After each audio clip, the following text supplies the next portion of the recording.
irmãos, a paz do Senhor. Eu sou o presbítero Ezequias e este é o canal EBD Coité. Aqui nós estudamos as lições da CPAD, na faixa etária dos adultos, dos jovens e dos juvenis.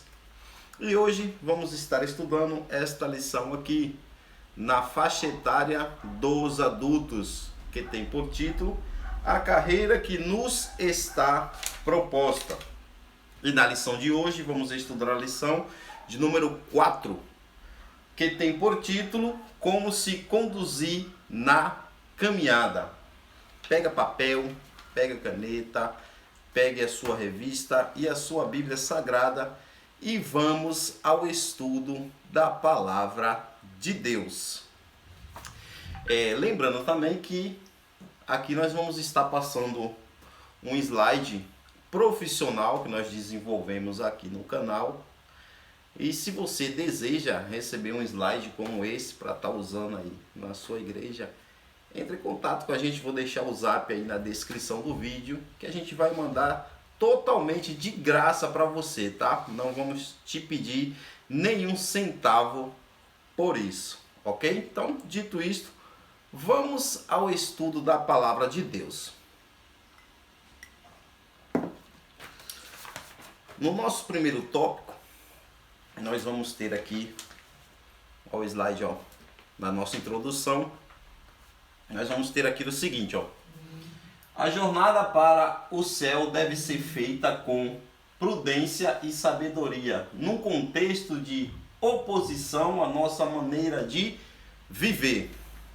Bem sabemos que hoje em dia o cristão está sendo muito perseguido pela sua maneira de viver, pelo seu posicionamento. Então é sobre isso que a gente vai falar, como se conduzir nesta caminhada, porque a nossa luta não é contra carne nem sangue, mas sim contra as potestades espirituais da maldade. Então é sobre isso que vamos estudar nesta lição e aprender como se comportar e vencer o mal em nome de Jesus. Temos ali também a nossa palavra-chave, que é conduta, os hinos sugeridos e a leitura bíblica em classe que o senhor e a senhora vai ter aí na revista, vai poder fazer a leitura com os seus respectivos alunos. Então, vamos em frente ao nosso estudo hoje.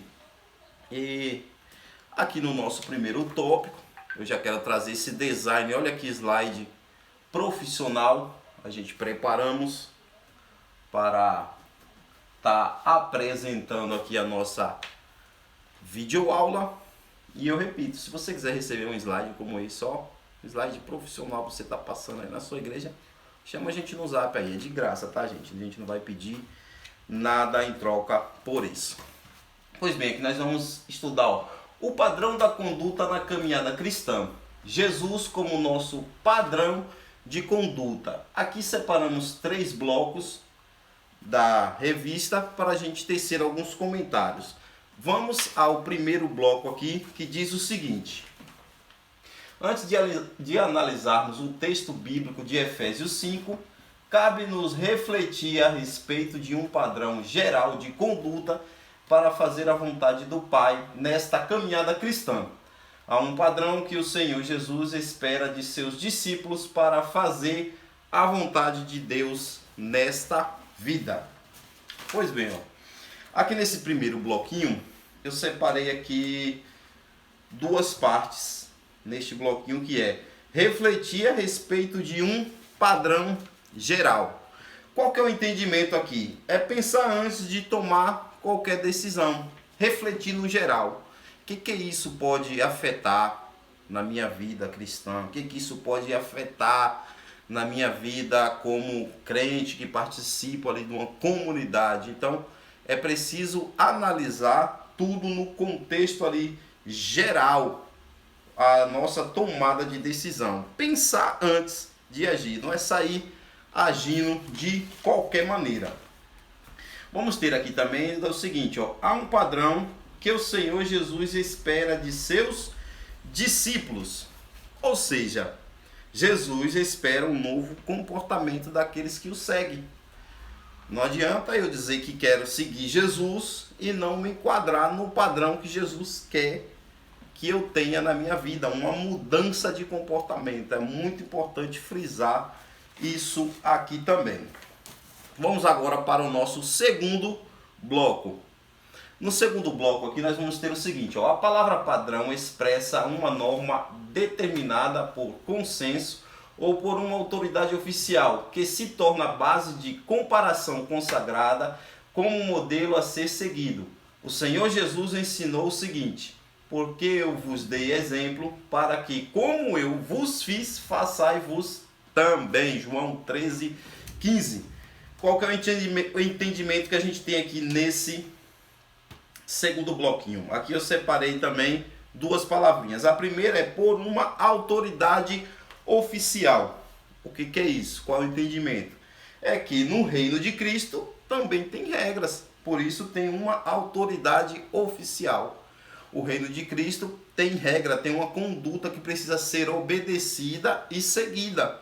Não é naquela temática de venha para Jesus e fique da mesma maneira. Não, precisa haver uma regra de conduta e uma obediência. Quando o seu líder, seu pastor, ele fala alguma coisa para que você mude a sua conduta baseado na Bíblia, ele está sendo um instrumento de Jesus para te alertar.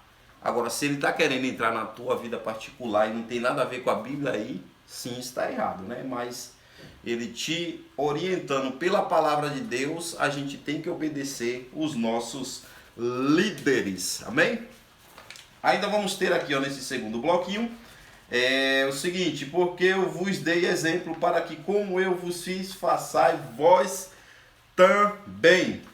Ou seja, no reino de Cristo, o líder, ele não manda. Primeiro ele dá o exemplo para depois ele ensinar. Por exemplo, você está numa igreja e aí chega o pastor desta igreja e todo mundo chega para ele e fala assim: pastor, nós estamos sem água aqui, a situação está caótica. E ali no final ali tem um terreno ali que, se cavar ali, vai dar água, dá um poço com água ali. Se esse líder, esse pastor chega, senta numa cadeira e diz assim: ó, pega as ferramentas, dá para os irmãos, manda eles cavarem lá, e quando vê que tem água, traga logo um copo para mim beber, para saber se é boa mesmo. E aí coloca os irmãos lá para fazer. O que vai acontecer? Os irmãos vão reclamar, assim: que pastor folgado esse pastor, ele fica ali só sentado e mandando. As irmãs também vão reclamar, falar assim: o pastor colocou só os outros para trabalhar e não foi ajudar. Agora, se acontece o contrário, ele chega lá, apresenta a demanda para ele, a dificuldade, o que ele faz?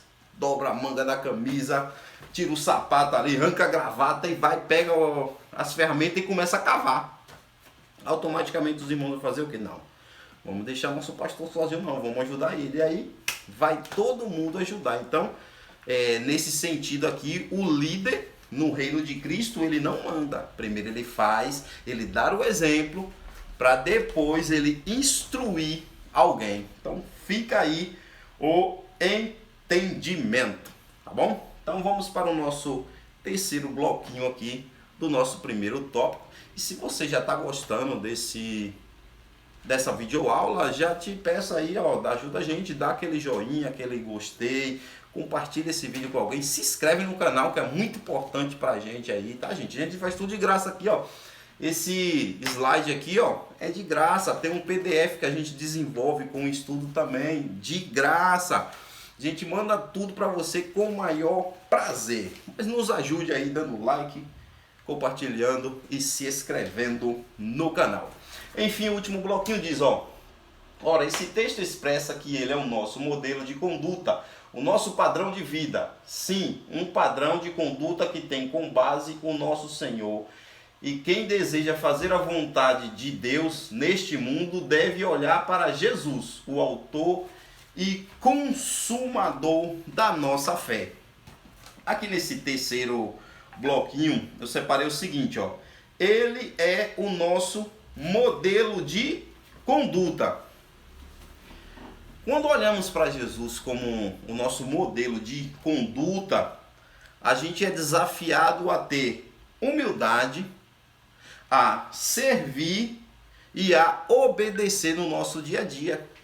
Porque foi o que Jesus fez. Ele, como nosso modelo, nós temos que olhar que ele foi humilde, ele serviu e ele obedeceu. Então essas são as 3 características de quem está verdadeiramente olhando para Jesus. Quem está olhando para Jesus é humilde, serve e obedece. Então fica aí o entendimento desse terceiro bloquinho. Por fim, nós vamos ter aqui também ainda, deve olhar para Jesus.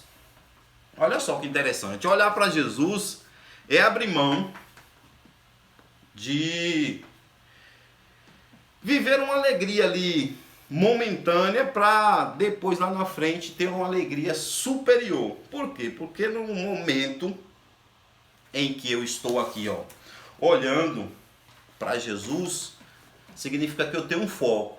Nada mais aqui, ao meu redor, ao meu lado, me importa. O que me importa é o meu foco, que é Jesus. E muitas das vezes nós temos que abrir mão de coisas que gostamos, que queríamos fazer no momento. Mas se a gente abrir mão disso, que é momentâneo, lá na frente vai vir uma alegria superior, muito maior do que essa que poderia proporcionar naquele momento. Quer ver um exemplo bem claro disso? É no casamento de João 2, que Jesus está lá com a irmã Maria nesse casamento e acaba o vinho e Jesus transforma água em vinho, como a gente bem sabe. Mas eu quero chamar a atenção que ali tinha um vinho bom, depois teve um momento da água e depois um vinho melhor. Ou seja, abre mão desse momento bom para viver o momento da água, que aparentemente parece não ser bom, mas é o que dá vida. É muito bom você entender isso aqui, da vida, e lá no final vai ter um vinho melhor, uma alegria superior.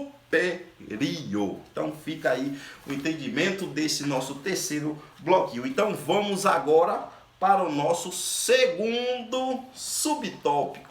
Repito, se você estiver gostando, meu irmão, minha irmã, compartilha, dá o like, se inscreva no canal para nos ajudar. Vamos lá, nós vamos ter aqui, fazendo a vontade de Deus. Aqui tem uma foto ilustrando Jesus lavando os pés dos discípulos, que é mais ou menos o que a gente vai falar nesses 3 bloquinhos que separamos também nesse subtópico. Então, vamos ao nosso primeiro bloquinho aqui, que diz o seguinte, Como Filho de Deus, Jesus procurou agradar o Pai na jornada desta vida, fazendo sempre a sua vontade. Não por acaso nosso Senhor nos incentivou a buscar a vontade do Pai na oração que Ele ensinou aos discípulos, o Pai Nosso. Muito bem, nesse primeiro bloquinho aqui, eu separei 2 palavrinhas também. A primeira é agradar ao Pai. Agradar ao Pai, é muito bom a gente frisar isso aqui, vai ter momentos que a gente não vai gostar, quando estivermos ali tendo que agradar ao Pai, porque tem coisas que o Pai vai querer fazer, que aos nossos olhos, ou então ali momentaneamente, aparentemente vai ser ruim. E a gente tem um exemplo disso na vida de Jesus. Estamos aqui analisando Jesus como o padrão de conduta, né? A gente pode observar lá em Isaías 53:10, que diz que agradou ao Pai moê-lo, agradou ao Pai levá-lo para a cruz, para que ele ser humilhado, ele ser ali moído por causa do nosso pecado. Agradou o Pai. Então, se a gente vai fazendo a vontade de Deus, e aqui como eu frisei, agradar ao Pai, tem hora que vai ser difícil. Por quê? Porque a gente vê lá em Mateus 39:42, pegando o link aqui de Isaías, o Senhor Jesus falando: Pai, se possível for, passa de mim este cálice, mas todavia seja feita a tua vontade e não a minha. A minha oração é que a gente tenha esse mesmo sentimento do Senhor Jesus. De mesmo no momento não nos agradar, a gente possa dizer assim: Pai, seja feita a tua vontade e não a minha. Amém? Então, eu separei aqui ainda, no segundo ponto desse primeiro bloquinho, buscar a vontade do Pai.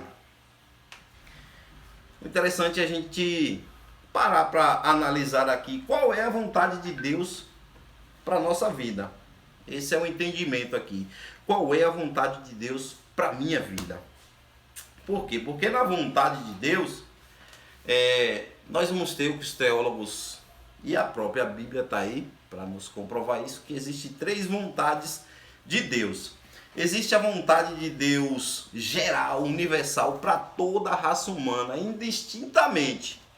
Não como alguns ensinam aí, que é só para um grupo específico. Não, é para toda a raça humana, todo ser, todos os indivíduos. Está lá em 1 Timóteo, capítulo 2, versículo 3 e 4, que diz que Deus quer que todos os homens se salvem. É vontade de Deus que todos sejam salvos.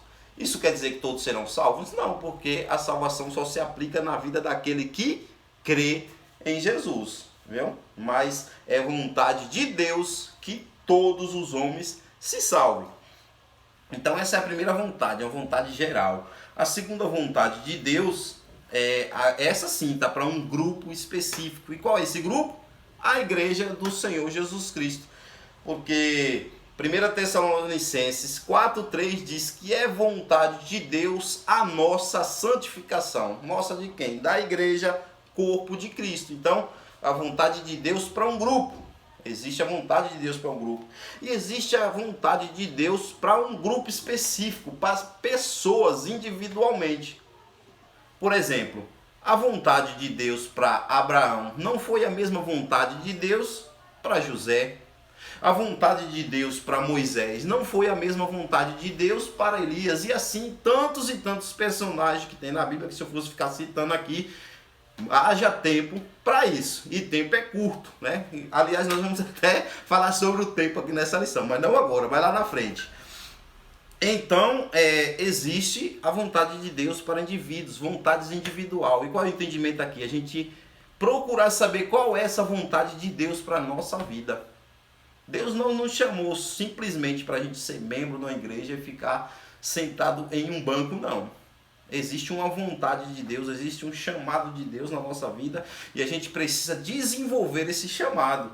E glória a Deus que acredito que a grande maioria aqui que está a me assistir são professores de EBD, então você já está aí se identificando com o chamado que Deus tem na tua vida. Então que Deus te abençoe e continue, viu? Continue buscando conhecimento, continue buscando aprender a palavra de Deus. Isso é excelente para a nossa vida e depois para a gente ensinar alguém. Amém? Então vamos agora ao nosso segundo bloquinho aqui deste tópico, que diz: aos olhos humanos parece muito difícil andar no padrão divino de Cristo. Entretanto, isso é possível quando buscamos o auxílio do alto, conforme a oração ensinada por ele. Logo, o cristão que deseja ir para o céu procura fazer a vontade de Deus. Aqui neste segundo bloquinho, eu separei 2 palavrinhas, que a primeira é: aos olhos humanos parece muito difícil andar no padrão divino de Cristo. Por que isso? Porque as pessoas que não estão em Jesus, as pessoas que estão na vida do pecado, elas pensam que são livres porque vivem desenfreada no pecado. Aí acha que são livres. Eu posso fazer o que eu quiser. Você não pode fazer o que você quiser. Você é proibido. A história é essa: é proibido pelo pastor. E isso não é verdade. Porque quem está preso é quem está no pecado, porque não consegue se libertar dele. Tem muitos que não conseguem se libertar da bebida, do vício do cigarro, das drogas, da prostituição e por aí adiante. Vivem presos, amordaçados ali no pecado. Já o crente é diferente. O crente é o que verdadeiramente é livre. Por quê? Porque o crente pode dizer não. Ele pode fazer essas coisas que desagradam a Deus? Pode. Somos livres para isso. Mas aonde é que está a nossa maior liberdade? É em poder a gente dizer não. Eu decidi, eu escolhi não fazer. Por quê? Porque Jesus me deu essa capacidade. Está lá em João, capítulo 8, versículo 36, que diz: se o Filho vos libertar, verdadeiramente sereis livres. Então, quem tem liberdade é o crente. É o crente que pode ter a liberdade de dizer: ó, eu não quero, eu não vou fazer isso aí. Já quem está preso ao pecado não tem este poder de dizer não ao pecado, porque ele está preso e só Jesus é quem pode trazer essa liberdade. Por isso que há esse entendimento de achar que é difícil, porque eles olham para o crente na perspectiva deles, que eles não conseguem deixar de fazer aquilo ali ou abandonar aquilo ali, e acha que todo crente vive nessa guerra. Eita, eu queria pecar, eu queria fazer o erro. Não, crente não vive com esses desejos. Quem tem Cristo, quem tem o Espírito Santo, muito pelo contrário, tem nojo dessas coisas, sente náusea daquilo que desagrada ao Senhor. Amém? Então vamos agora aqui ver a segunda palavrinha que eu separei, que foi o seguinte: o auxílio do alto. Muito bom a gente pontuar isso aqui também, porque a gente como crente, a gente fala não para o pecado, a gente rejeita o pecado, não é porque a gente é forte, e sim por causa do espírito de fortaleza que Deus colocou dentro de nós. É Ele que nos capacita a poder dizer não, eu não quero, não vou fazer isso aí. Porque em nós mesmos nós não somos fortes. Inclusive eu lembrei de uma frase de João Calvino. Não concordo com a doutrina calvinista, pontuar isso aqui, mas esta frase de Calvino eu acho muito interessante, que ele diz: tudo de bom que você vê eu fazer é Cristo operando em mim. E tudo de ruim que você vê eu fazer sou eu mesmo. Então é dessa maneira. A gente só faz por causa do auxílio do alto, o auxílio de Jesus. Em João, capítulo 15, versículo 5, palavras do Senhor Jesus, parte B do versículo diz assim: sem mim nada podeis fazer. Então, se a gente fizer alguma coisa, se a gente vence o pecado, se a gente diz não para o pecado, é por causa de Jesus que está operando essa vontade e este poder sendo aperfeiçoado na nossa fraqueza. Amém? Então, vamos para o nosso último bloquinho aqui do nosso segundo subtópico, que diz assim, ó: deixando de lado o caminho do egoísmo, do orgulho e da vaidade, procurando se aproximar e praticar a lei de ouro ensinada pelo nosso Senhor. Tudo que vós quereis que os homens vos façam, fazei-los também vós. Legal. Ó, aqui nesse terceiro bloquinho, a gente separamos o seguinte aqui, ó. Primeiro é deixando de lado o caminho do egoísmo, do orgulho e da vaidade. O interessante aqui que está falando é o que? Deixar de lado. Significa que ele está próximo de mim ainda. Que a qualquer momento eu posso, num passe mal dado, voltar para este caminho de novo. E que caminho é esse? Está aqui, ó. Este caminho é o caminho do egoísmo. E qual é o caminho do egoísmo? É alguém que só quer dizer que estou fazendo a vontade de Deus, mas só quer fazer se tiver algum benefício. O que é que eu ganho em troca com isso? Não está fazendo a vontade de Deus, está procurando algum benefício para si próprio. Conhece alguém assim? Eu conheço bastante. Mas vamos em frente. Tem também a pessoa orgulhosa. Quem é a pessoa orgulhosa? Só ela que sabe fazer. Só ela que é melhor que todo mundo. Só ela prega melhor. Ela canta melhor que todo mundo. Só ela que faz. O culto só foi bom por causa dela. Se ela não tivesse, não tinha prestado. Misericórdia. Essa é a pessoa cheia ali de orgulho. E é um caminho que está ali do lado a lado com a gente. Ó. Se a gente não vigiar, a gente entra por ele facinho, facinho. Então precisa tomar cuidado com isso aí. Aí vai ter quem? O vaidoso.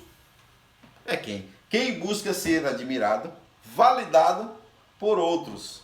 Ou seja, vale tudo pelo like. Às vezes fica até contra a Bíblia, a doutrinas firmadas da sua igreja, simplesmente para ficar, que nem diz por aí, bem na fita com todo mundo. Essa é a pessoa vaidosa e é um caminho, ó, que está ali do lado. A gente precisa deixar ele de lado. A gente não se livra totalmente dele. É que nem o pecado, a gente não se livra totalmente dele. Ele está ali, ó, do lado. Se vacilar, a pessoa vai cair. Então, por isso que a gente tem que se apegar o máximo com o Senhor Jesus Cristo. Então, vamos aqui para a última palavrinha, que é o auxílio do alto. Glória a Deus. Esse auxílio do alto quer dizer, é a lei de ouro. Eu fui para outro bloco anterior. A lei de ouro que o Senhor Jesus Cristo fala. Qual é a lei de ouro? Qual é a lei mais valiosa para o Senhor Jesus? A lei mais valiosa para o Senhor é eu me colocar no lugar do outro. Porque foi o que Jesus fez. Jesus se colocou no nosso lugar, tomou uma cruz que era nossa. Então ele espera isso da gente também. Se o ser humano todos se colocassem no lugar do outro, o mundo não era do jeito que é hoje. Por quê? Porque a pessoa ia analisar, se isso que vai acontecer com ele acontecesse comigo, era ruim. Então, não vou permitir, eu não vou fazer isso com tal pessoa. Mas o mundo jaz no maligno e a maldade está aí desenfreada. Então a gente precisa vigiar nesse aspecto. Chegamos ao fim do nosso segundo subtópico aqui. E mais uma vez, meu irmão, minha irmã, nos ajude. Dê o like, se inscreve, compartilha e ajuda nós em nome de Jesus. Vamos lá para o nosso terceiro subtópico. Olha que slide profissional para você apresentar aí na sua igreja. Pode chamar aí no zap, vou deixar aí, pode chamar no zap. A gente vai mandar de graça, irmão. Repito, de graça para vocês, sem me pedir um centavo por isso. A única coisa que a gente pede aqui é o quê? Like, se inscreve e compartilha. Só isso. Não te custa nada. 0800, totalmente grátis. Like, compartilha e se inscreve. Acabou. Facinho de resolver. Pois bem, aqui ainda entre o padrão da conduta na caminhada cristã, o terceiro subtópico é uma vida cristã bem sucedida. Temos 3 bloquinhos aqui também que vamos comentar na nossa revista. Então vamos a eles. O primeiro bloquinho aqui está escrito assim, a respeito da vida cristã, o apóstolo Paulo disse que estamos numa competição espiritual e por isso devemos procurar o caminho certo para nos acharmos qualificados.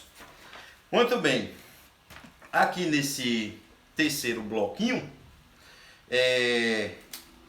eu separei aqui 2 palavrinhas nesse primeiro bloquinho aqui, que são elas competição espiritual e qualificados. Eu acredito que eu já vou deixar as duas no mesmo bojo aqui, tanto a competição espiritual como a qualificação. Primeiro na questão aqui da competição espiritual, é preciso entender que não é uma competição de eu contra você, ou você contra mim, ou nós contra eles. Não, não é isso. É uma competição onde não existe o ganhador melhor do que o outro. Não todos estão no mesmo nível, tanto quem chega em primeiro como quem chega em último é celebrado da mesma maneira, porque o que importa aqui é a qualificação. Eu falei que ia trazer as duas questões juntos, né? A qualificação também. Então o que importa aqui é a qualificação, não é quem chega primeiro. Eu vou dar um exemplo aqui de uma corrida que, embora o primeiro lugar é celebrado, ganha até um prêmio diferenciado, mas vai clarear aquilo que estamos falando aqui, que é o quê? Em São Paulo tem uma corrida chamada São Silvestre. Se não me engano, ela vai ter até a 100ª edição agora, não sei se é esse ano, ano que vem. Enfim, isso não importa. O que importa aqui é o que a gente vai tirar de aprendizado aqui. Que é o que, ó? Nessa corrida de São Silvestre, tem ali o primeiro lugar, segundo tal, tal e tal. Mas as pessoas que vão chegando depois também recebem um troféuzinho pela participação. E isso é muito importante para as pessoas que estão envolvidas ali naquela maratona. Que é o seguinte, uma vez quando eu estava morando em São Paulo, um colega meu, ele tinha chegado na posição 311. E ele chegou com esse troféu comemorando. Posição 311. Eu fiquei pensativo assim. 311 devia comemorar o primeiro lugar, né? Pela lógica. Mas depois que eu fui entender o espírito da coisa, que cumprir a meta daquela maratona, que ela é muito difícil, ela é muito árdua. Precisa se preparar muito bem para conseguir chegar ao final daquilo ali. Então chegar ao final ali é um prêmio que muitos comemoram. Inclusive uma vez teve uma edição, não me lembro o ano, em que uma pessoa, ela foi chegar bem tarde, já estava tudo escuro, a maioria do pessoal já tinha ido embora, mas só que estava lá a televisão, inclusive a Globo, esperando essa pessoa que ia cumprir esse requisito. Era até uma pessoa, se eu não me engano, 70 e poucos anos, um senhorzinho. E aí quando esse senhorzinho atravessou ali, que chegou, o pessoal comemorou, foi aquela repercussão, porque ele conseguiu cumprir a meta e ele ganhou esse troféu. Então esse é o espírito dessa competição que nós estamos correndo. Inclusive tem uma moça também, se não me engano, Gabriela Andersen. Ela é da Suíça. Tem uns vídeos na internet que ela chega assim, ó, cambaleando, parecendo que vai desmaiar. Inclusive ela desmaia. Quando ela passa pela linha de chegada, ela desmaia. E o estádio inteiro ovacionando, e foi notícia mundial. Teve uma chinesa, que eu nem lembro o nome para você ver, ó. Ela ganhou essa corrida e nem falaram tanto. A notícia era essa mulher. Então, tudo isso eu trouxe aqui para quê? Para clarear o entendimento que a Bíblia fala sobre isso. Mateus capítulo 20, do versículo 1 ao 16, Jesus conta lá do moço que tinha uma fazenda e foi trazendo pessoas para trabalhar nessa fazenda. Teve uns que trabalhou o dia todo, teve uns que trabalhou só metade do dia, teve um que trabalhou só um quarto do dia, teve uns que chegou faltando ali meia hora para acabar o dia, e todos receberam o mesmo salário, representando a salvação. Então essa corrida aqui é o que? A corrida para salvação. Não importa quem chega primeiro ou quem chega por último, o importante é chegar. Ao que vencer, darei a coroa da vida. Então é o que chegar ao final dessa corrida aqui. Amém?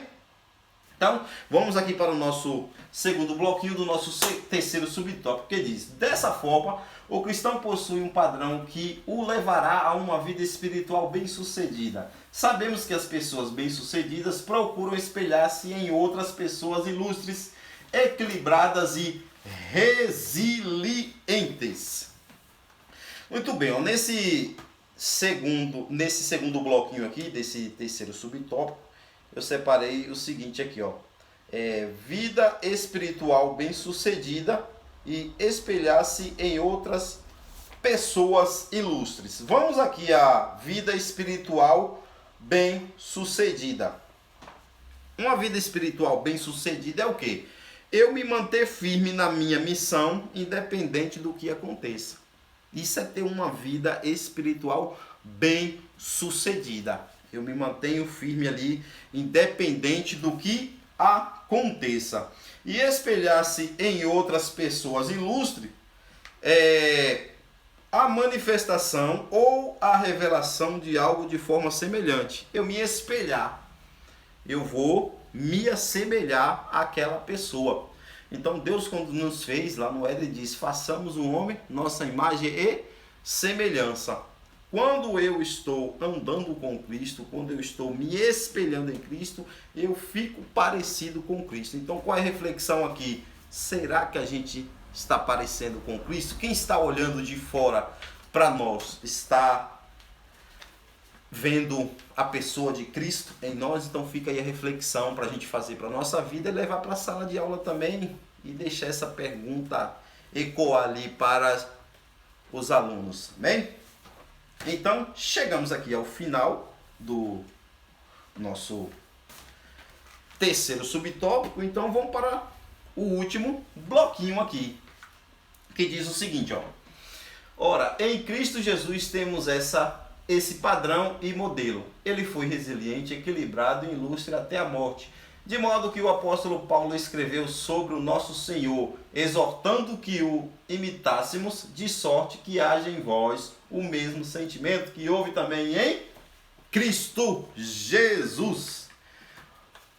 Ok, aqui nesse último bloquinho eu separei o seguinte, ó: ele foi resiliente, equilibrado e ilustre até a morte. Ou seja, Jesus, irmãos, morreu com elegância. Sabe aquela festa de gala? Jesus foi de smoke. Tem até duas passagens bíblicas que eu faço questão aqui de abrir para a gente ler. A primeira a gente vai encontrar em Colossenses capítulo 2, versículo de número 15. Colossenses capítulo 2, versículo de número 15. Olha o que está escrito aqui, ó: e despojando os principados e potestades, os expôs publicamente e deles triunfou em si mesmo na cruz. Cristo despojou, Cristo triunfou, ou seja, Cristo morreu com elegância. Cristo morreu de smoker, vamos colocar assim. E aí, para finalizar, João capítulo 12, versículo 31, ainda o que diz, ó: agora é o juízo deste mundo, agora será expulso o príncipe deste mundo. Cristo morreu com elegância. Então, aqui está a segunda palavrinha, para que imitássemos. Então vamos imitar Jesus. Faz o que, crente? Veste esse smoke espiritual aí, ó, chique mesmo. E triunfe sobre o mal. Imite Jesus. Amém? Chegamos ao final desse terceiro subtópico. E mais uma vez, meu irmão, minha irmã, compartilha esse vídeo. Dá o like. Se inscreve. Nos ajude a levar a palavra de Deus. Amém? Então vamos em frente. Olha que slide lindo. Profissional. E tem uma surpresinha aqui, olha que interessante. Um smartphone, tá vendo? Ele ainda dá uma vibrada. Isso é muito interessante. Deixa a aula mais agradável. Então vamos para o nosso segundo tópico, que diz, ó: fazendo a caminhada com prudência e sabedoria. E o primeiro subtópico diz: o que é prudência? Então vamos estudar agora para saber o que é prudência. Amém? Aqui nesse primeiro bloquinho, nós vamos ter o seguinte, ó: podemos dividir o capítulo 5 de Efésios em 3 partes. A caminhada do cristão com amor, uma caminhada sábia e uma trajetória cheia do Espírito Santo. Então, vamos a ela, essas 3 palavrinhas separadas aí. A caminhada do cristão em amor é o que? Compreensão. Porque só compreende quem tem amor. Sem amor é difícil compreender. A segunda aqui é uma caminhada sábia. Caminhada sábia é o que? Uma caminhada de discernimento. Caminhada de raciocínio. Analisar bem antes de tomar qualquer decisão. Eu falei isso lá no início, lembra? É preciso olhar ali as consequências das nossas tomadas de decisão. E por fim, vamos ter aqui uma caminhada uma trajetória cheia do Espírito. Significa o quê? Uma capacidade de ensinar. Porque só consegue ensinar quem está cheio do Espírito.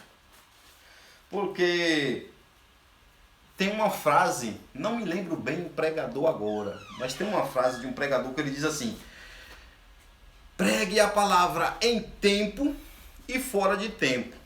E se preciso for, use as palavras.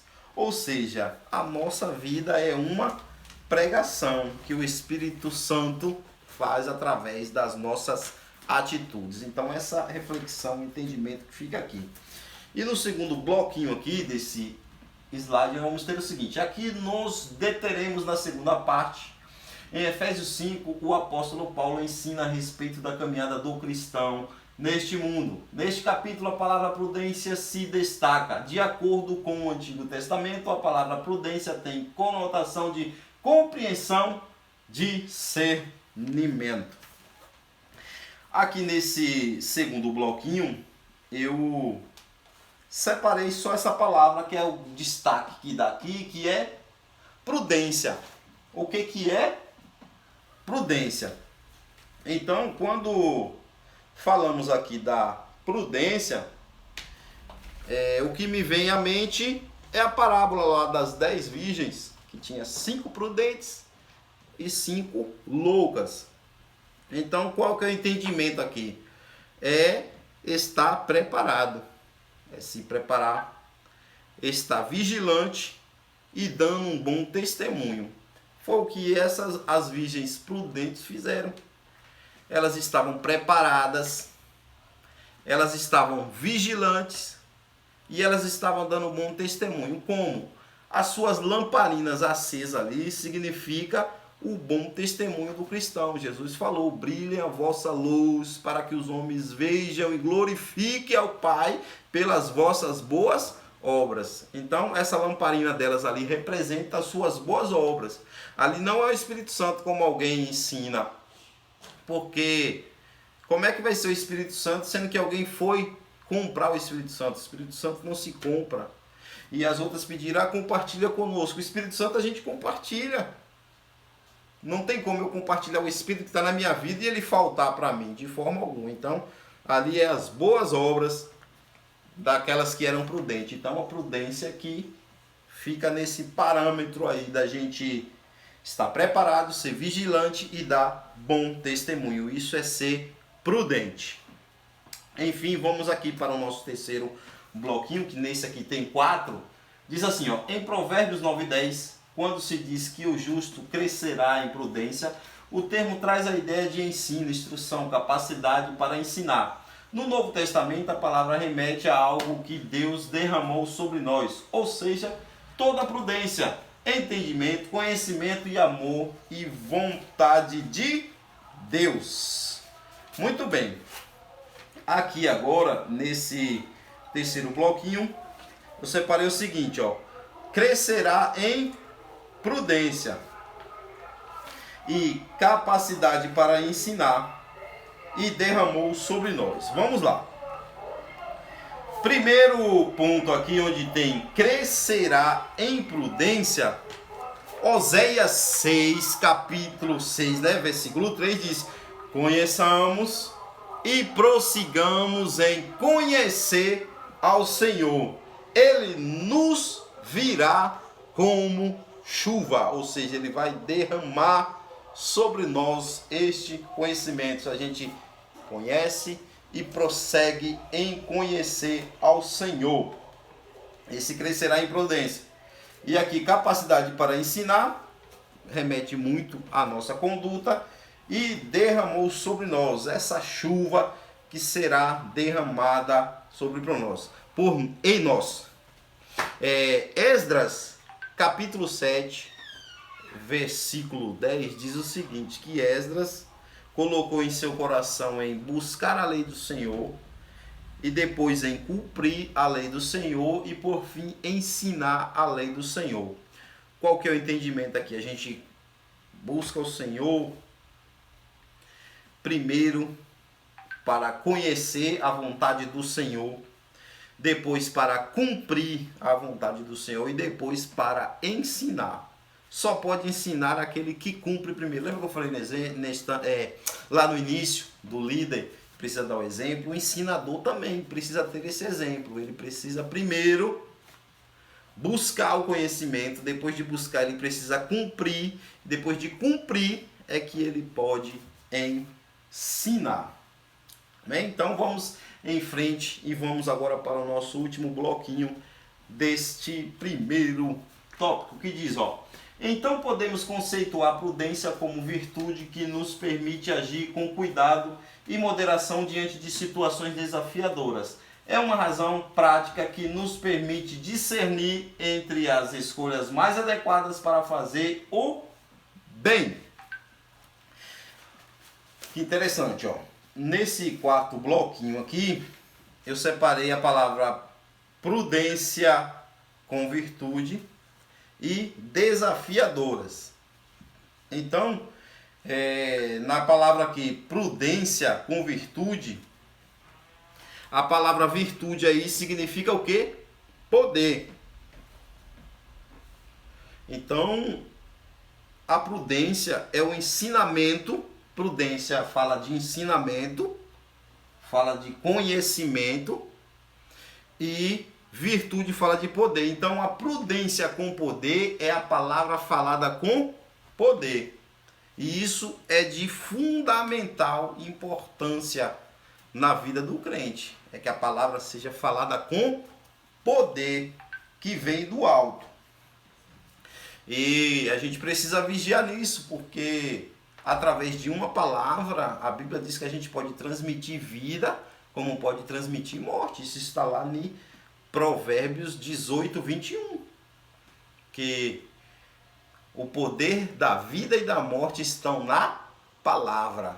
Então a gente, como homens e mulheres de Deus, precisa vigiar nisso. Como também a gente ouvir de um homem ou de uma mulher de Deus um Deus te abençoe, ou receber uma oração de uma pessoa dessa, é muito benéfico para a nossa vida espiritual. Bem? E aqui nesse último bloquinho ainda nós vamos ter o seguinte, desafiadoras. Vai ter a palavra desafiadoras, que é o quê?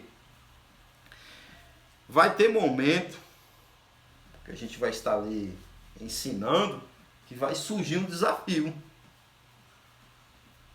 Vai ter que surgir alguma situação inusitada ali, mas no poder que está nesta palavra que a gente prega, que a gente ensina, tudo voltará ao normal. Um exemplo, se um demônio se manifestar ali, ele vai ter que sair no poder da palavra, que é o que? O nome de Jesus. O que expulsa um demônio é o nome do Senhor Jesus. Então, precisamos pregar com poder e autoridade. Muito bem, chegamos mais um final de mais um subtópico. E você já sabe, né? Like, se inscreve e compartilha, crente. Ajuda esse irmão a ser abençoado também.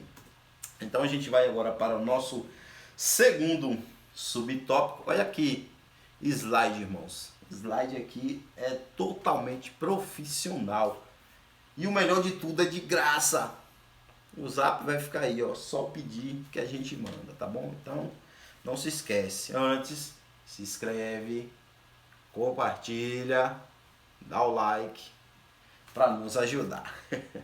Vamos em frente. Temos 3 bloquinhos aqui também, nesse tópico que diz: não andeis como nécios. Vamos a eles. E diz o seguinte: o apóstolo Paulo diz que não devemos andar como nécios, cujo adjetivo asofos traz a ideia de alguém insensato, tolo, ignorante e embotado. Aqui nesse segundo subtópico, no primeiro bloquinho, eu separei essa palavra insensato para a gente falar. E aí junto tem tolo, ignorante e embotado. Vamos ver o que é cada uma dessas palavras. O insensato, ele não mede as consequências dos seus atos. Ele quer fazer na hora ali, não quer nem saber o que vai acontecer depois. Este é o insensato. E aí depois do insensato a gente vai ter quem? O tolo. O tolo é o quê? É aquele que muitas das vezes ele até age como de maneira infantil. Age como se fosse uma criança. Esse é o tolo. E aí a gente vai ter também o ignorante. O ignorante é quem? Não é aquela pessoa que briga com todo mundo. Isso é uma pessoa chamada de sanguínea, né? Quer brigar com todo mundo, quer acabar com todo mundo. Não é uma pessoa ignorante, é uma pessoa que carece de conhecimento em um determinado assunto. Ela não tem conhecimento, então ela é ignorante naquele assunto. E às vezes essa pessoa, além de ela ser ignorante, ela também é sanguínea. Aí une uma coisa com a outra, ela quer brigar com todo mundo, quer ser o dono da razão. Então esse é o ignorante. Por fim, a gente vai ter aqui o embotado. Palavra diferente essa, né? Então, o embotado é alguém que está em falta de reatividade ou de entusiasmo. Aquela pessoa que você olha para ela e você não consegue saber se ela está feliz, se ela não está, o que está acontecendo. Vocês veem sempre aquela expressão decaída dela.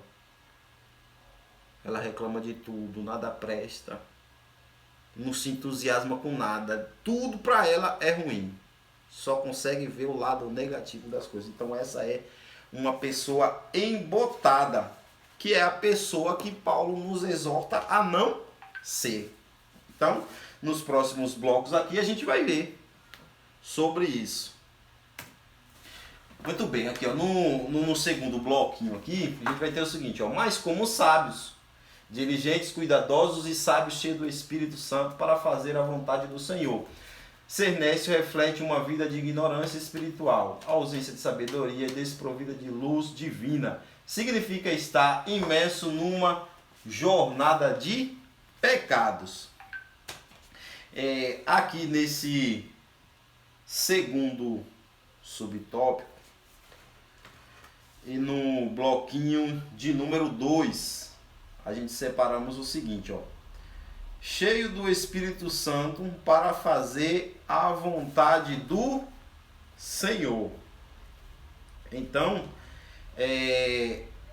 o que é a pessoa cheia do Espírito Santo que consegue fazer a vontade do Senhor? É a pessoa que tem os frutos do Espírito. Uma pessoa, o parâmetro para a gente saber se ela é cheia do Espírito Santo é aquela pessoa que cumpre aqueles requisitos do fruto do Espírito que Paulo lista lá em Gálatas, capítulo, Jesus, acho que é 5:22, acredito que seja isso, capítulo 5, versículo 22 de Gálatas. Aí diz o seguinte, que o fruto do Espírito é o quê? Amor, alegria, paz, longanimidade, benignidade, bondade, fé, mansidão, temperança. E contra essas coisas não há lei. Agora interessante aqui, ó, que o amor, a alegria e a paz são coisas que Deus opera em nós. Até porque o número 3 na Bíblia representa ali a Trindade, o Pai, o Filho e o Espírito Santo. Então, o amor, a alegria e a paz representa o Pai, o Filho e o Espírito Santo agindo na vida do crente.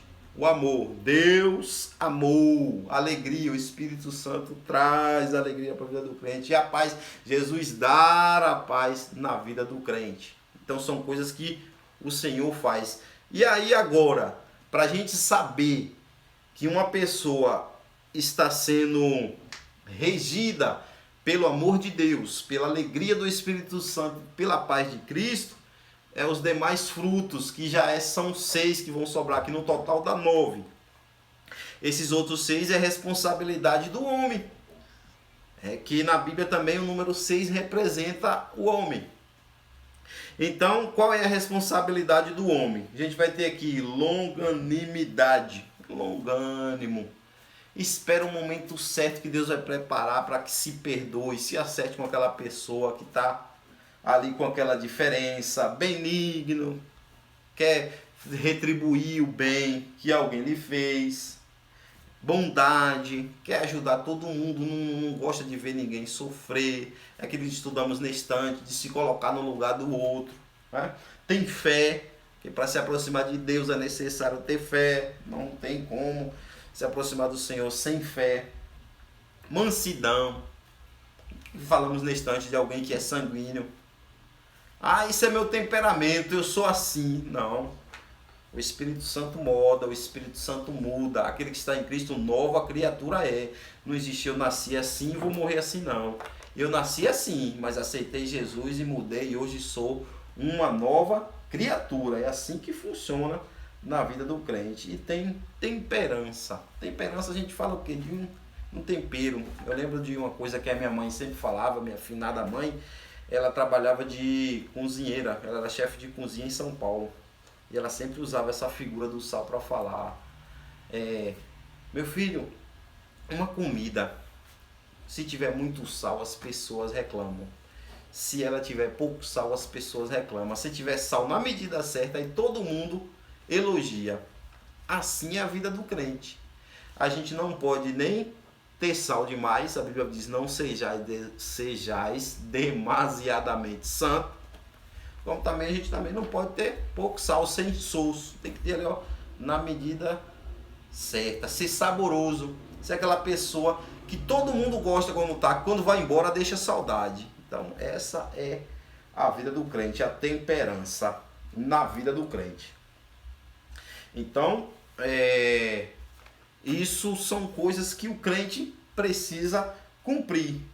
Alegria, paz e o amor de Deus. Se isso estiver na vida da pessoa, a pessoa cumpre todos esses requisitos. Aí se não estiver isso na vida da pessoa, ela não cumpre esses requisitos. Então se você vê alguém, Jesus falou, pelos seus frutos vos conhecerei. Se você vê alguém que não é longânimo, que não é paciente para se reconciliar com alguém, se não é benigno, não tem bondade, não tem fé, não tem mansidão e não é temperado, tem coisa errada aí. Não é o Espírito Santo que está na vida dele, porque o Espírito Santo faz essa mudança na vida do crente. Enfim, chegamos ao final desse bloco, vamos ao nosso último bloco desse segundo subtópico que diz: por isso o apelo do apóstolo Paulo para o crente é: vede prudentemente como andais, em outras palavras, seja prudente. O apóstolo deixa claro que os que vivem na carnalidade não agradarão a Deus. Tudo bem, ó. Nesse último bloquinho aqui, eu separei o seguinte, ó. Ignorância espiritual e apelo do apóstolo para o crente. Não, apelo do apóstolo para o crente e os que vivem na carnalidade jamais agradarão a Deus. Muito bem, então a gente vai ter aqui o seguinte, ó. Ignorância espiritual. É alguém que precisa confiar no Senhor, que não confia no Senhor, na verdade, que não busca a vontade do Senhor, vive de acordo com seus princípios, não quer viver com os princípios do Senhor. Então, essa é uma pessoa de ignorância espiritual. Ela não tem conhecimento sobre aquele assunto. É o que Paulo diz lá em 1 Coríntios 2,14. Que o homem natural não compreende as coisas do Espírito. E por isso ela não não cumpre esses requisitos necessários da vida cristã e é uma pessoa ignorante espiritual. Então a gente tem aqui ainda: os que vivem na carnalidade jamais agradarão a Deus. Olha que interessante, falamos agora sobre o fruto do Espírito, foi? E aqui agora cabe também o entendimento sobre as obras da carne, que Paulo fala da carnalidade, de quem vive na carnalidade não agrada ao Senhor. Eu queria chamar a atenção aqui para o seguinte, no fruto do Espírito a gente vamos ter 9 variações ali. Aqui na carnalidade a gente vai ter 18, sendo que no final Paulo ainda diz o quê? E coisas semelhantes a essa. Significa que o negócio é grande. Qual que é o entendimento aqui? A gente já estudamos uma lição logo lá no início, se não me engano foi a lição de número 2, que fala do caminho largo. O caminho largo sempre é mais amplo, sempre tem mais coisas para se fazer do que no caminho estreito. Aqui a gente entende o que? É mais fácil a vida cristã. Há quem tem o entendimento de dizer assim, a vida do crente é mais difícil do que a do ímpio. Eu não concordo com isso não. A vida do ímpio é muito mais difícil do que a vida do crente. Quem tem uma vida, né, aqui, que pode dizer assim, eu tenho uma vida boa. Por mais que eu passe necessidade, por mais que venha a luta, por mais que venha a doença, seja lá o que for, eu tenho uma vida melhor, porque eu tenho a alegria do Espírito Santo na minha vida. Nós falamos nesse instante de alguém que está preso ao pecado.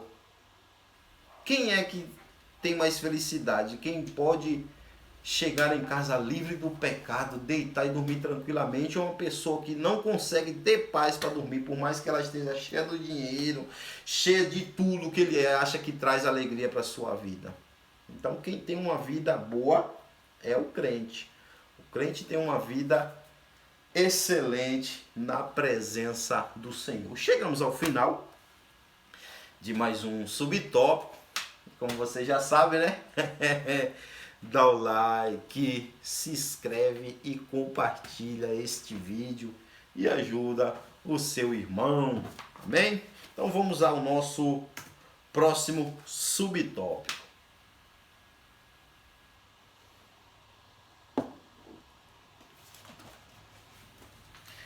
Aqui no nosso próximo subtópico a gente vai ter o seguinte, ó, remindo o tempo. Você viu que slide bacana também esse? Que slide lindo para você apresentar aí. É de graça, tá? Chama aí no zap, eu vou estar lhe enviando, ó. Tem esse slide. Tem um outro PDF desse slide também para você que não tem um projetor na sua igreja. Você pode usar ali no seu celular, no seu tablet. Ele vai estar todas essas informações separado bloquinho por bloquinho, assim, a você que gosta de ensinar bloquinho por bloquinho, vai estar assim no PDF. E temos um outro PDF também com assuntos complementares, fora esse que estamos falando aqui. Nós ainda temos um outro PDF que ele tem aproximadamente 9 a 10 páginas, onde tem bastante assunto lá que não trouxemos aqui pelo tempo. O tempo não dá para a gente falar tanta coisa, mas você que quiser se aprofundar mais, o zap vai estar aí. A gente vai estar mandando tudo de graça, tá? Para você. Então, enfim, vamos ao nosso primeiro bloquinho aqui desse primeiro subtópico do terceiro tópico. Aqui diz o seguinte, ó, o versículo 16 de Efésios 5 apresenta o verbo remir como tradução do grego exagorazo. Ele possui dois sentidos. Um, redimir, resgatar do poder de outro pelo pagamento de um preço. E dois, comprar para uso próprio. Muito bem, aqui a gente vai ter o seguinte, ó, no remir o tempo, o primeiro bloquinho, eu separei a palavra resgatar do poder do outro. É o que? Resgatar do poder do outro, a gente vamos ter aqui a seguinte compreensão. É o que? Quem ou o que está apoderando-se do nosso tempo? Onde é que a gente está deixando o nosso tempo ser tomado? Porque quando não estamos investindo na nossa vida espiritual, na nossa vida para com Deus, estamos perdendo tempo. Estamos perdendo tempo. Então a gente precisa tomar esse tempo de volta. comprar esse tempo de volta. Então aqui eu separei a palavra também comprar para uso próprio, ou seja, comprar de volta. Comprar de volta é o quê? Mudar alguns hábitos para ter o seu resto de tempo de volta. É bom frisar isso aqui também, que é o resto de tempo que vai voltar para você. Por quê? Não tem como comprar tempo na vida. Chegar assim, olha, eu quero comprar mais 50 anos de vida, Senhor. Chegar em algum lugar, eu quero 10 anos de tempo. Não tem como. O tempo ele vai embora. É como alguém que pega um carro com um tanque cheio. E aí ele vai embora. Não tem como encher de novo. Chegou ao final desse tempo, acabou. Então, a gente precisa tomar um cuidado como é que a gente está conduzindo. Aqui a gente está falando de conduta. Aí um carro fala de conduta também. Quem dirige aí, quem tem um entendimento, sabe que dependendo da forma que a gente conduza o veículo, a gente pode gastar mais rápido esse combustível ou então demorar mais tempo para que ele venha a acabar. Então, precisa se mudar certos hábitos. Então, a compra do tempo de volta é mudar alguns hábitos para ter o tempo que resta de volta. O tempo perdido, o tempo que passou, não volta mais, mas dá tempo de recuperar e usar o que nos resta ainda, para a gente poder remir esse tempo. Então vamos agora ao nosso segundo bloquinho, que diz o seguinte: então podemos dizer que remir é uma expressão usada para se referir à sabedoria dos compradores que esperavam um momento certo para comprar de acordo com o melhor preço oferecido pelo mercado. Aqui eu separei o seguinte, ó. Eu separei, aqui tá na revista, deixa eu olhar aqui rapidinho. Nesse segundo bloquinho aqui, eu separei o seguinte, ó. A sabedoria dos compradores que espera o momento certo para comprar. Então a gente precisa tomar cuidado com essa questão do tempo. Eclesiastes capítulo 3 diz o quê? Que há tempo para todas as coisas debaixo do céu. Então a gente precisa observar nesse tempo o que é que tem que ser feito agora, o que é que tem que ser feito depois, para a gente não confundir as coisas e daqui a pouco a gente está perdendo tempo que é tão precioso que ele não volta mais. Esse tempo aqui agora, que estamos estudando aqui, ele não volta mais, ele vai passar. Aí uma coisa que as pessoas erram é quando às vezes deixam de ir para o culto por qualquer motivo. Ah, eu não vou hoje, mas semana que vem eu vou. E aí perde o manifestar da presença de Deus naquele culto, que ele nunca mais vai se repetir. Foi único para aquele dia. Não vai haver de novo. Então fica aqui a reflexão da gente não perder tempo. A gente sempre está buscando ao Senhor. Então vamos agora para o nosso último bloquinho aqui, desse primeiro subtópico, que diz assim, ó: com a expressão remindo o tempo, o apóstolo Paulo se refere ao cristão que se conduz de maneira proveitosa e sábia no contexto deste mundo. Aqui nós separamos o seguinte, nesse último bloquinho, nós separamos a palavra remindo o tempo e ao cristão que se conduz de maneira proveitosa. Referente a remir o tempo aqui, remir é o contrário de perder. É o que? É investir tempo. Então ele está chamando a gente aqui o que? Para investir tempo no Senhor. Porque quando estamos orando, estudando a palavra, nós não estamos perdendo tempo. Quando vamos para a igreja, não estamos perdendo tempo. Estamos investindo o nosso tempo, remindo o tempo, ao invés de ficar perdendo tempo com tantas e tantas coisas por aí, né? Então a gente vai ter aqui ainda nesse último bloquinho Cristão que conduz de maneira proveitosa. A gente precisa o quê? Aproveitar o tempo para investir na nossa vida espiritual. Ah, irmão, mas eu vou ficar só. Eu não vou viver a minha vida? Claro que vai. Por exemplo, eu estou na praia com a minha família, eu louvo a Deus, eu vejo as coisas ali, eu fico maravilhado com a obra de Deus. Quer ver uma coisa que me deixa maravilhado? É quando a onda vem ali e ela morre no mar, na praia e volta. Vem e volta.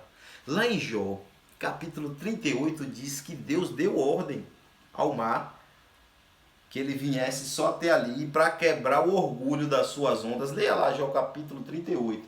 Quebrar o orgulho das tuas ondas, falando diretamente ao mar, você vem até aqui e não mais e retorne. Aí eu fico olhando o mar, obedece a ordem do Senhor, arrisca. E isso é o que? Um exemplo para mim como crente, que eu tenho também que cumprir a vontade e o desejo do Senhor. Aí logo, o que eu penso? Opa, eu como cristão aqui, nessa praia, eu tenho que dar exemplo de crente. Não estou dizendo aqui que você vai ter que ir para a praia de paletó e tal, mas precisa haver um cuidado, precisa haver a vigilância, a gente precisa se portar como crente. Porque tem os crentes, só Jesus, vai na praia, misericórdia, e ainda posta foto lá nas redes sociais. Misericórdia, Deus. Enfim, não é o tratado dessa lição aqui. A lição está falando da gente remir o tempo. Então, esse tempo que eu estou lá curtindo com minha família, eu também estou refletindo, ligado com o céu.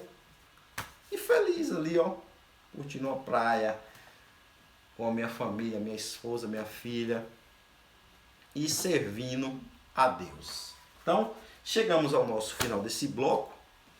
E mais uma vez, like, se inscreve e compartilha em nome de Jesus. Chegamos agora ao nosso segundo subtópico, que diz: remindo o tempo e a volta do Senhor.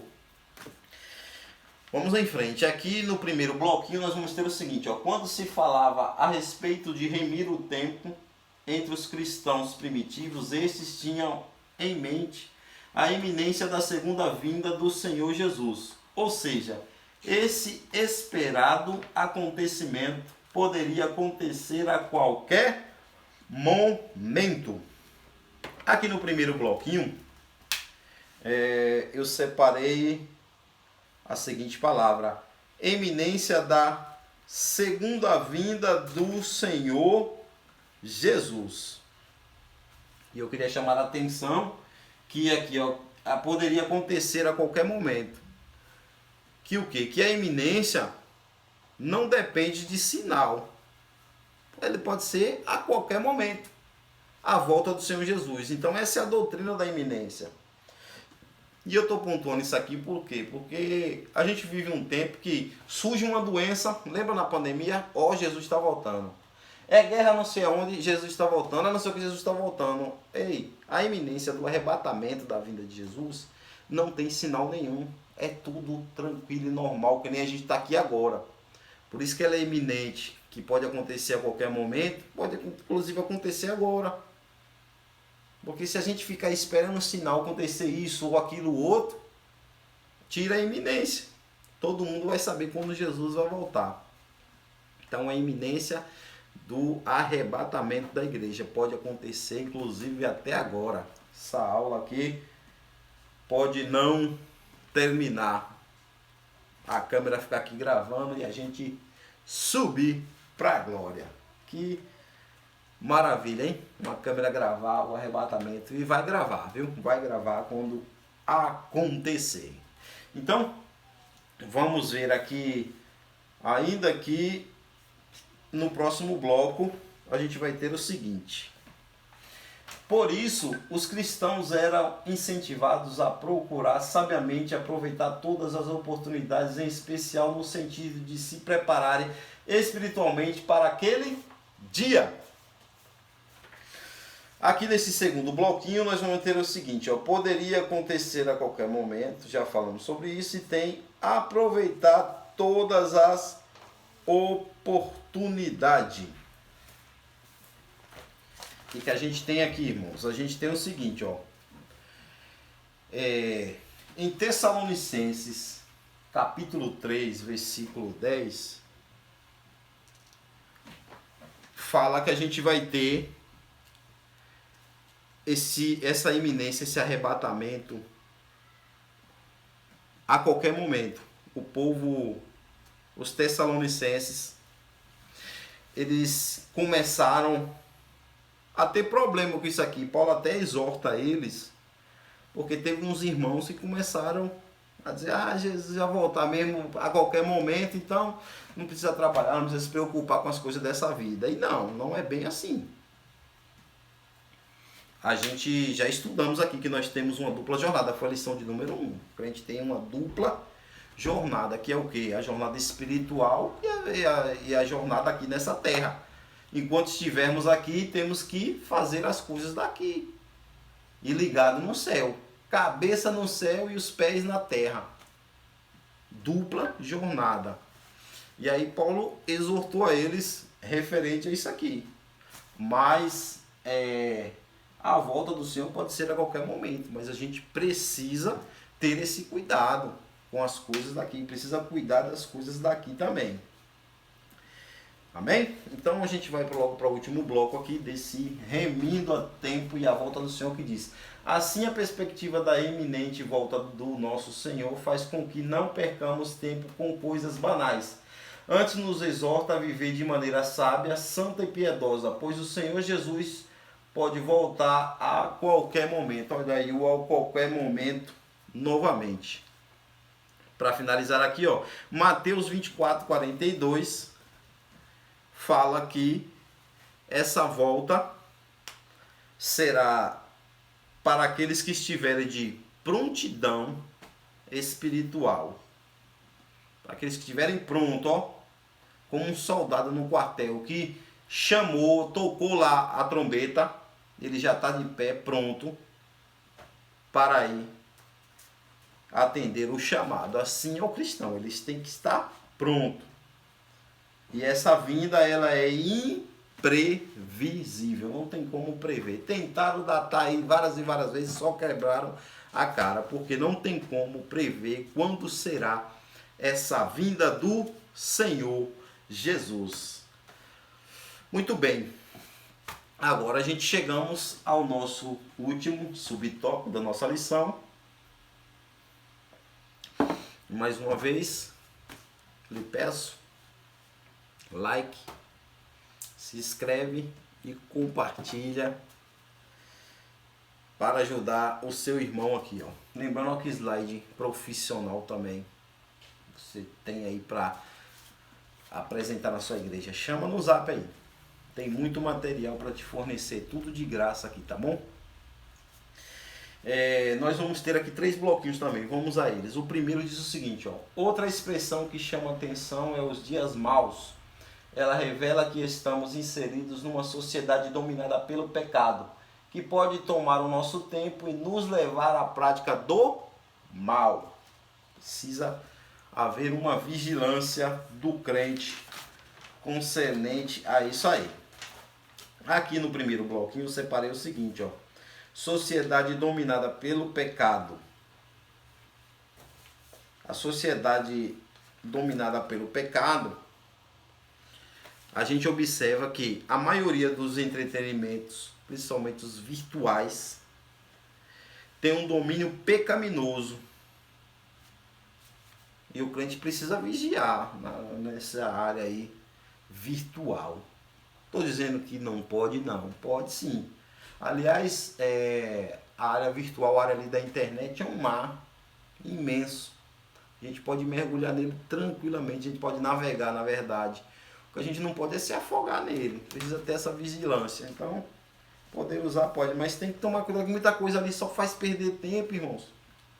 Só perca de tempo com essas coisas. Às vezes a pessoa fica ali, ó, né, eu tirei aqui, ó, toma o nosso tempo com o que, ó? vídeo engraçado, um joguinho, ou então olhando ali a vida alheia. Isso é tudo perca de tempo, irmãos. O pessoal passa ali horas e horas no celular, perdendo tempo que poderia estar investindo tempo em tantas coisas proveitosas para a sua vida. Então, tomar cuidado para não estar praticando o mal. Vamos ao nosso segundo bloquinho aqui que diz, ó, não podemos nos conformar com essa possibilidade. Não podemos ser insensatos a tal ponto, mas entender qual seja a vontade de Deus. Aqui nós vamos ter o seguinte, ó. Eu separei aqui no segundo bloquinho, que é não podemos nos conformar com essa possibilidade. Que é o quê? Tomar a forma do mundo.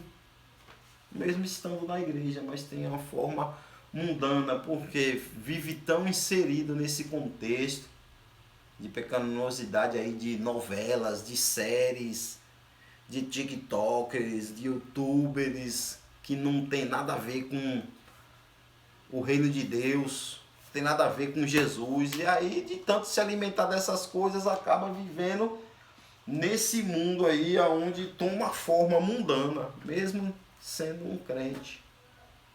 Então eu preciso tomar cuidado, eu preciso tomar essa vigilância, meus irmãos. Enfim, eu separei aqui também, conformar com a possibilidade, insensatos a tal ponto. Interessante isso aqui também. Perder o que? A sensibilidade espiritual. Quando a pessoa está distante de Deus e nem percebe mais. Isso é muito perigoso. Para a pessoa cair é daqui para ali, porque ela está longe do Senhor. E quem nos fortalece é o Senhor, quem nos mantém de pé é o Senhor. Se a gente se afastar dele, a gente vai cair. Então precisa tomar cuidado, que isso vai fazer perder a sensibilidade espiritual. A pessoa ficar insensato, insensível a tal ponto. Enfim, nosso último bloquinho aqui diz o seguinte, ó, desse modo a vontade de Deus tem a ver com como cristão aproveitamos o tempo para fortalecer nossa vida espiritual, praticar o bem para com os outros, ler a Bíblia, orar, se consagrar e congregar. Aqui eu separei o seguinte, ó, a vontade de Deus tem a ver como cristão aproveitamos para o tempo para fortalecer nossa vida espiritual, que é ler a Bíblia, orar, se consagrar e congregar também. A vontade de Deus, falar aqui ó, como um cristão faz a vontade de Deus, é boa, perfeita e agradável. Então, isso reflete na vida do crente, que está verdadeiramente numa conduta, que aqui estamos falando da conduta para Deus, que está cheio do Espírito Santo, ele faz se torna bom, perfeito e agradável para ele o quê? Ler a Bíblia para ele é bom, não é ruim. Outro dia eu vi um crente falando que ler a Bíblia era ruim. Falei, misericórdia, não consigo compreender isso. É perfeito para ele o que? Orar, porque está falando diretamente com o Pai.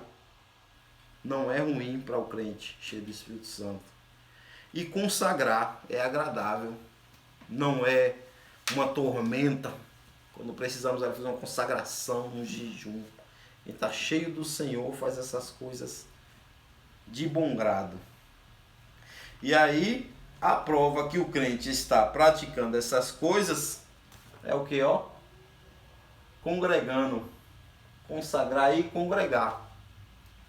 É a forma de eu saber que essa pessoa acha agradável ler a Bíblia, orar, se consagrar para o Senhor.